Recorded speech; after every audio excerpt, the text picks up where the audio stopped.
Mr. Prime Minister, Mr. Thompson, Mr. Autry, Mr. Bessie, and distinguished guests that are here today at this university. I have been very moved by what has been said and learned a great deal today, firsthand about a problem that a prime minister or a head of state faces in these days when we're calling for less government, and yet every special interest doesn't want you to touch them. Now, I'm very honored to be back here again this year, but I thought maybe I was getting a little older to be here this time. They say that middle age is when you're sitting at home on Saturday night and the telephone rings and you hope that it's not for you. And last night, as I was at the reception and the dinner, so many people said, "You're looking wonderful." Well, I knew what that meant. There are three ages: youth, middle-aged, and you're looking wonderful. But I have had the privilege too, Mr. Prime Minister, of traveling this year. I've been in Poland and Hungary, Italy, had the privilege of spending time with the Pope at the Vatican, France and Germany, Britain, and as I said more recently in Latin America. And almost everywhere I go, I found both leaders and ordinary individuals asking one basic question: is there hope for peace in our generation? And people are asking the question because hope is a scarce commodity in today's world. They're asking it because the dominant characteristic of life today, it seems to me, is a climate of fear. A fear of the future, a fear of a world that seems almost out of control, fear of economic disaster, fear of conflict and war, fear of political and social forces which seem to be pushing the world relentlessly to the brink of chaos. Our world has always faced massive problems. We say that history will repeat itself and somehow we'll get out it. We may not, because there's a new element in history that's never been there before: technology. During World War II, Professor Albert Einstein helped bring a German photographer to the United States, and Einstein never liked his picture taken, and he never liked any picture he ever saw of himself. But because this man was a friend of his from Germany, he agreed to, and he was a photographer, agreed to pose for a picture. And they began to talk about the world, and Einstein was very sad. And he talked about his despair over his formula EMC2 and his letter to President Roosevelt that had made the atomic bomb possible, and that his scientific research had resulted in the death of so many human beings. And he grew silent. His eyes had a look of immense sadness. There was a question and a reproach in them. At that moment, the photographer took the picture. And that was the picture that Einstein liked most of all. And that's the picture you see of Einstein so often today. But in that moment, the photographer asked Einstein, "So you don't believe that there will ever be peace?" "No," said Einstein. "As long as there will be man, there will be wars." And yet, we're not just living through another period of history exactly like that of all others because of technology. What kind of leadership, you're leaders, all of you are leaders, what kind of leadership will it take to solve our problems? What must the characteristics of a true leader be in our world? I'd like to mention 4 today. And each of these are personal qualities of leadership. For I agree with Peter McLeod, the chairman and chief executive officer of Xerox. An executive's personal values play a role in his ability to lead others, he said. The first quality I mention is integrity. Integrity has to do with soundness, completeness, and unity and consistency. When we speak of integrity as a moral value, it means a man is the same on the inside as he claims to be on the outside. There's no discrepancy between what he says and what he does, between his walk and his talk. A man of integrity can be trusted, and he's the same person alone in his hotel room 1,000 miles from home as he is at church or in his community or home. And this is very important because I had at least 3 people last night tell me the problems they're having in their home with a child or between each other. And at your age, that becomes a great problem. especially if you travel.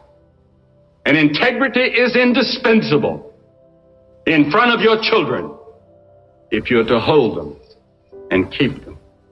Tom Clausen, the president of the Bank of America, has said that integrity is not some impractical notion dreamed up by naive do-gooders. Our integrity is the foundation, the very basis of our ability to even do business. In a man's personal life, integrity provides confidence in the face of uncertainty. And one of the greatest chief executive officers of all time and political leaders of all time was King Solomon of Israel. And he wrote these words in the old book, Proverbs. He said, "The man of integrity walks securely, but he who takes crooked paths is going to be found out."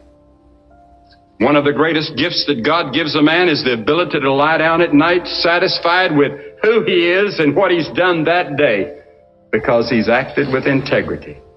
And if you're to be a leader who makes a lasting and positive impact on our world, you must be a man of integrity or a woman of integrity.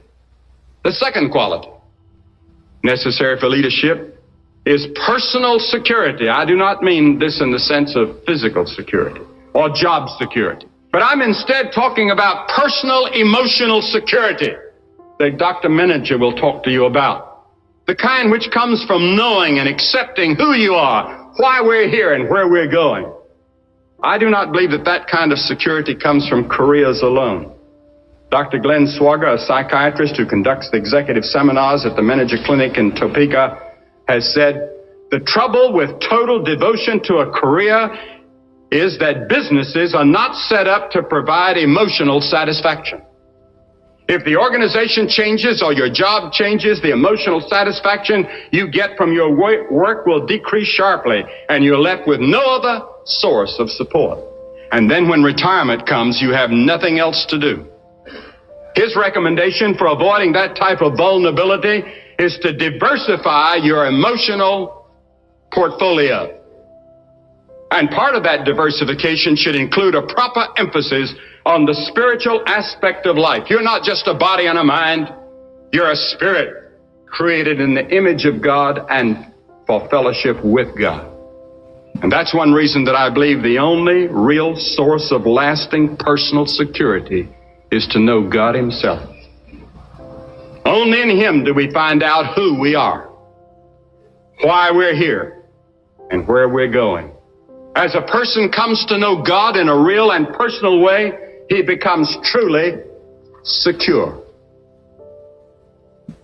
And besides integrity and personal security, the third quality which is necessary in a leader is a sense of priority. This is the ability to separate the important from the unimportant, the critical from the trivial, vital from the insignificant, the eternal from the temporary. It is necessary for our daily task, but it is also true for the overall direction of our lives. And until a man gets his priorities in life straight, everything else is going to be out of order. Dr. Roy Manager, who is here, said, "As successful executives, most of you are adept at planning, but most of you don't give much attention to your own life plan and the direction you're going and why. Most of us live from day to day," he said, "so swamped by the pressures and details of daily life that we don't take the time to think about our goals in life." When Jesus was asked to state life's greatest priority, he said, "You should love the Lord your God with all your heart and all your soul and all your mind and all your spirit." That's your first priority. If you don't get that straight, the rest of life can become a disaster. He said, "Seek ye first the kingdom of God and His righteousness, and all these other things will be added." Once that priority has been established, then the rest of life can be seen and lived in proper perspective. Without a proper attitude toward God, everything else in life will eventually take on more importance than it's supposed to have. And it takes effort to establish and maintain the right priorities and goals. Then there's one final quality I would mention briefly, and the quality of vision. This is the quality of seeing what can be and ought to be done and how to get there. I'm sure you all know companies where management has lost its vision, and gradually the business deteriorates and becomes outmoded. But I have in mind here something greater than just vision for your business. Our world today desperately needs leaders of vision. Men and women who see the larger picture. They believe in the big picture. It's far too easy for any of us to become involved in a narrow, self-centered way in the pursuit of our own little goals. And that's why I like YPO. You have a big vision. You see the big picture of the whole world and all of its complexities in a way that few organizations do. A man that refuses that obligation is not a true leader, no matter how successful his balance sheet may be. As a Christian, I believe the highest vision we can have is the determination to do God's will in this world. And that means we thrust ourselves into the great issues of our day and accept the responsibility to be leaders in shaping the future. And so I challenge you today as leaders of our world and the world of tomorrow to be leaders of integrity, leaders of personal security, leaders with a sense of priority, and leaders with a vision. But most of all, as a Christian, I challenge you to be individuals who are committed to Jesus Christ.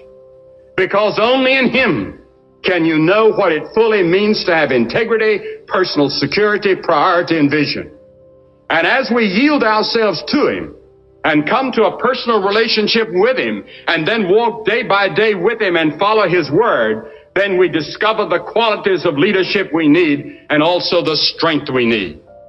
For He alone, of all the men of human history, exhibited these qualities of leadership perfectly in His own life. It's been said that when God made the oyster, He guaranteed it absolute economic and social security. He built the oyster in a house, his shell, to shelter and protect him from his enemies. And when hungry, the oyster simply opens his shell and food rushes in for him. He has freedom from want. But when God made the eagle, He declared the blue sky is the limit. Build your own house. So the eagle builds on the highest mountain. Storms threaten every day. For food, he flies through miles of rain and snow and wind. Which would you rather be? An oyster or an eagle? It's my prayer that the words of the great Jewish prophet Isaiah would ring true in your lives as you rise to the challenge before you. But those who hope in the Lord will renew their strength. They will soar on wings like eagles. They will run and not grow weary. They will walk and not be faint. This can be your experience as you commit yourself to God and determined by His grace to help give fresh leadership to a troubled world. No matter how many pessimists we hear. And if we don't, there is a strong possibility that you will witness an Armageddon in our generation, or an Armageddon in your business, or in your personal life, or in our world. Thank you.